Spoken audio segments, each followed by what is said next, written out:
right, here we go. Another video back on here. So, happy Halloween, the night of the devil. So here we are to talk about some stuff. This whole month of, October, I had planned on doing all kinds of Halloween videos. I just haven't had the time. We did that Texas tour, and it pretty much screwed up all the shit that I had planned. Fucked up my whole schedule, so I'm behind. But I had to make sure, had to at least do a Halloween video, for Halloween. We're going to talk about a watching list of some good shit. I like to watch, also before that, if you haven't noticed, if anybody knows about the Old Men Howling at the Moon podcast, got old Krusty Pete from old Florida death metal scene, and also Dave Ingram from Benediction. You know what I'm talking about. But they have a podcast. I did a piece with them. We did a Halloween special. I think it's already been posted. They have an Instagram. It's also a podcast on Spotify and all that shit. We talked about Halloween, told some funny fucking Halloween stories. I think also a guy from Killing Addiction was on a snippet as well, which is really cool. I fucking love Killing Addiction, but it's kind of like a little anthology. They had each guest on there talking about 30 minutes, telling about stories from Halloween. So go check it out. Howling Men, Old Men Howling at the Moon. Go look up Dave Ingram's channel or whatever, his Instagram. It's on there. It's good stuff. We had a great time. Also, last night I did the live stream with El Necron. You know, El Necron, Pius Levis, Witching Hour. We had a good time on there. And, I always do these collaborations and stuff, going on other people's channels, stuff and talking. And I do it because I like doing it, because these motherfuckers, I would enjoy talking to them regardless if we were live or not. It kind of actually, I'm kind of getting off topic. Drucifer just recently released a video about the things he does not like about black metal. And some of the stuff, about these weird fucking people sitting around feeling sorry for themselves, sitting in a room, I fucking hate everything, I'm evil as fuck, and I'm feeling sorry for myself. I can agree with that. I fucking hate those motherfuckers that are like that. I don't want to talk to some fucking socially awkward fuck that can't even look you in the eye and talk to you. So...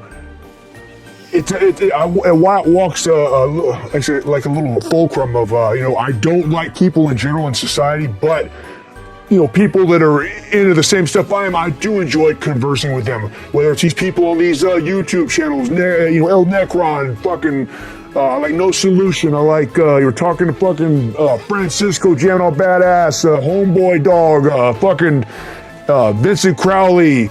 I'm missing some people out. Metal Ben. Fucking goat metal, and also the Bronx Ripper. This video is for you, Bronx Ripper.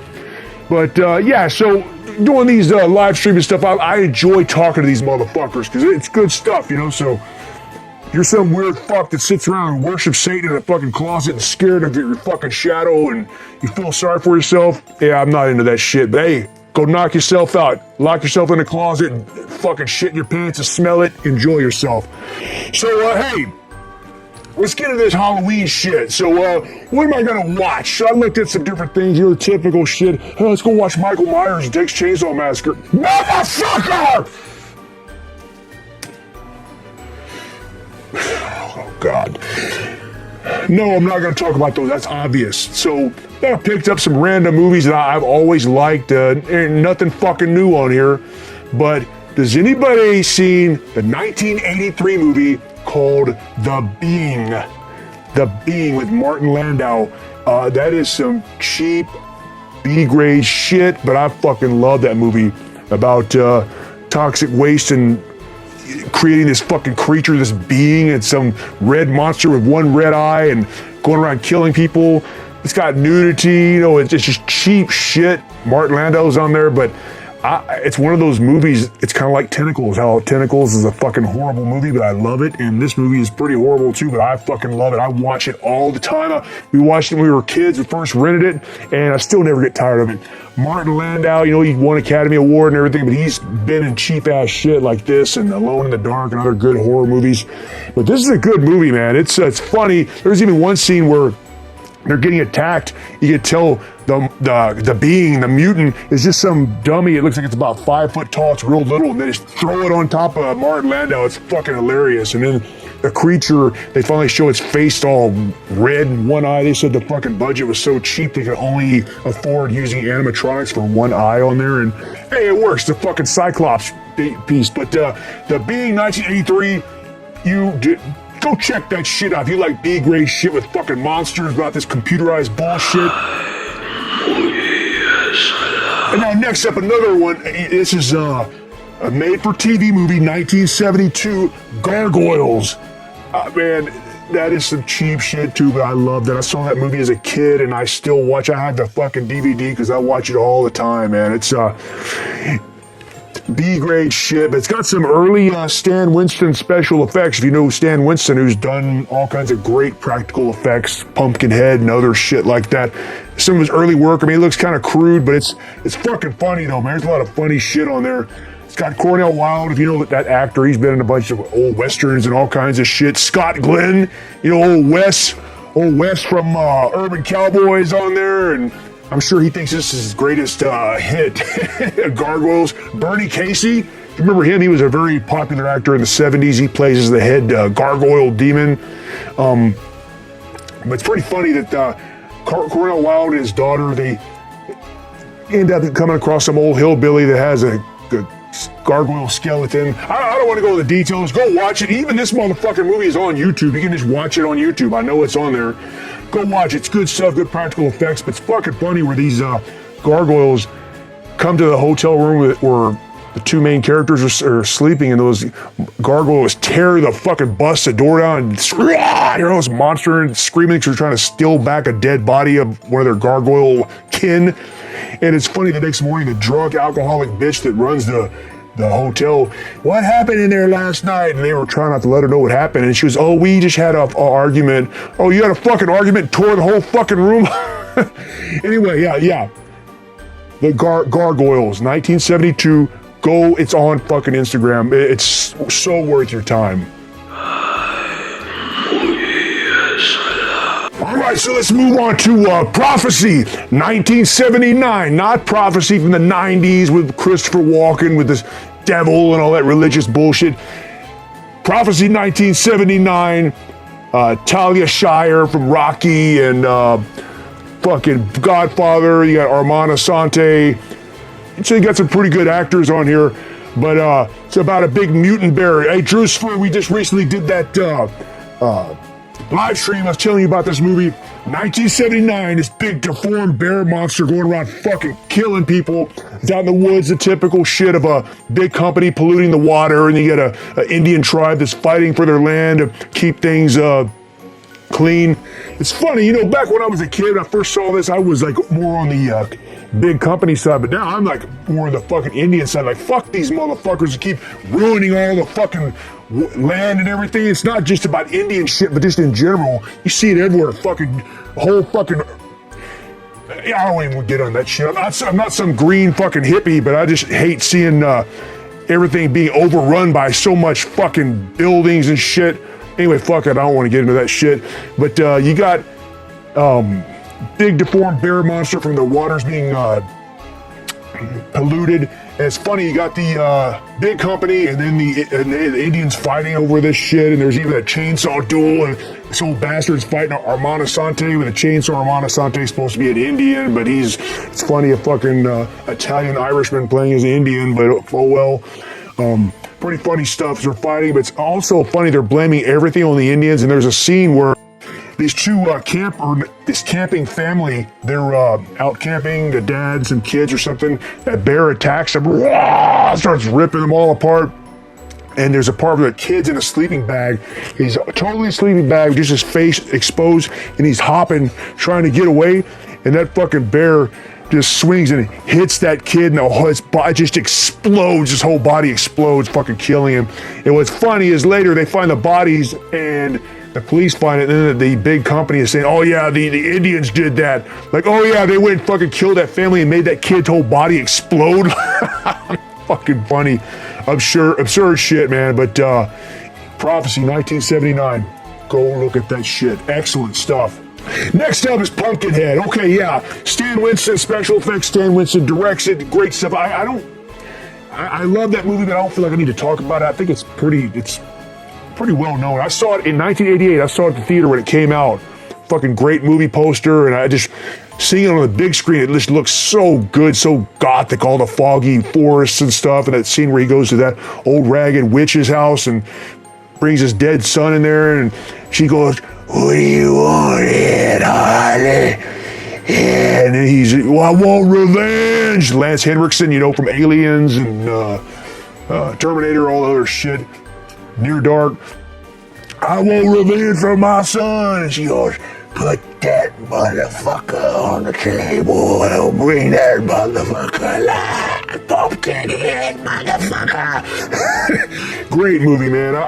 There's a bunch of sequels to it. Some are okay, some are shitty, but nothing beats the first one. Pumpkinhead, 1988.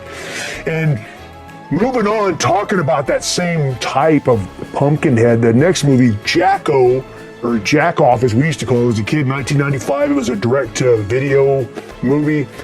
It literally is a pumpkin-headed monster going around getting revenge and killing people. It's got Linnea Quigley, who's always nude in every movie, and she's nude on here. And so it's funny. It's practical effects, a big monster with an actual pumpkin head going and killing people. There's also John Carradine and Cameron Mitchell on there of cameos that are basically already dead. They just reused their footage to put them on there like they're fucking crazy. But yeah, John Carradine and Cameron Mitchell, they've played in a lot of fucking good and shitty movies. But yeah, Jacko, is it a great movie? No, it's fucking bad. So bad it's good, as they call it. So check it out. Jacko! Off! Next movie, we're getting into the Italian shit. I love fucking Italian movies. The Great Alligator or Big Alligator River, all these Italian movies have all these different names.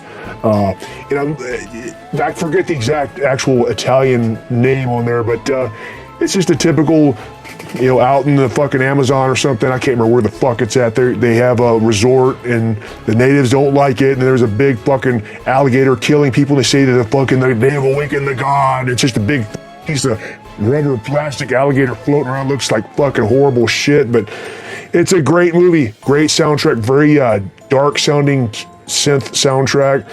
It's got a good cast on there. Barbara Bach and Claudio Calsanelli, who both of them, Barbara Bach has been on a bunch of shit, but James Bond and all that stuff, and Claudio Calsanelli as well. Lots of cool shit. And actually, both of those two actors were also in the movie called Island of the Fishmen, or also renamed Screamers for here, the American release. If you've seen that movie, it's pretty good. Especially it's originally called Island of the Fishmen, but they renamed it and released it in America and shot a different opening intro to it, which is a lot more gory. It also has Cameron Mitchell on it too. Very dark and foggy, and these creatures killing people. I'm getting off topic, but Great Alligator. It's got Mel Ferrara on there, who's been in all kinds of shit. Eaten Back to Life, or not Eaten, I'm thinking Cannibal Corpse. Eaten Alive, Toby Hooper's movie. Who also has Marilyn Burns, also from Texas Chainsaw Massacre, and Mel Ferrer was also in a bunch of cannibal movies, and also Nightmare City with the fucking action karate zombies running around eating people up. If you haven't seen that, Nightmare City, see the motherfucker. It's also got Bobby Rhodes. If you know who that guy is, he was on the two Demons movies. He was the pimp. You ain't worth shit. He was on Demons 1 and 2, he was the pimp, and then on part 2, he was the guy in the gym going around leading everybody in the gym to fight back those zombies. Of course, they all got killed. So it's cool having him on there. Romano Pupo is on there. If you know who that is, he has also been in a shitload of Italian movies. Bronx Warriors. I think he was in Zombie 3 After Death. I think he was on that too. I can't remember. He's been in a shitload of Italian B-grade zombie horror movies. Also, Richard Johnson is on this Great Alligator. You know him. He's been on a bunch of fucking movies too. Richard Johnson, big budget and cheap shit as well. And next up, I want to talk about Matango. Or also known Invasion of the Mushroom People or Attack of the Mushroom People, 1963. This is a very unique movie because it's made by Toho. If you know Toho Japanese production company that's known for Godzilla mostly, and they did this. And I remember when I first saw it, I really wasn't into it, but as I saw it later in life, I enjoyed it more. It's got a lot of the same cast from Godzilla. Kumi Mizuno, if you know, she's been in a bunch of those Godzilla movies. Akira something. I forget, all the names are very familiar in tons of multiple Godzilla movies, multiple Godzillas.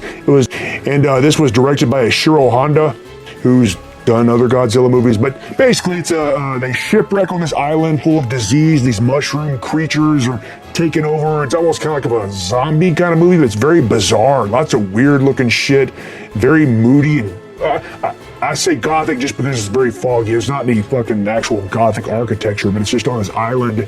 It's a really fucking weird movie and very odd for Toho and the cast you're used to seeing them on Godzilla movies. So Matango, you must see that movie. I fucking love that movie. One other movie I just want to throw in, it's called The Pit.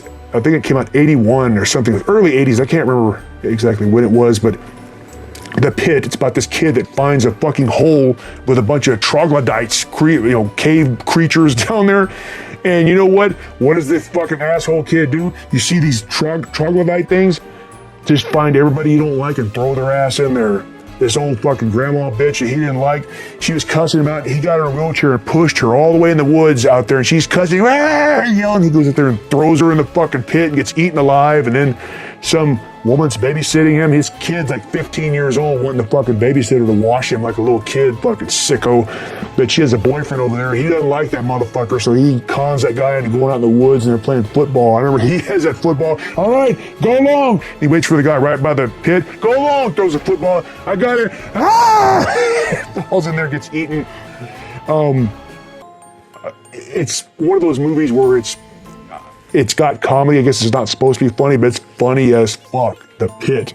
So there you go. There's something. Halloween night. Go out, eat some fucking candy, tear some shit up, worship Satan, listen to black metal, and more goddamn shit is coming.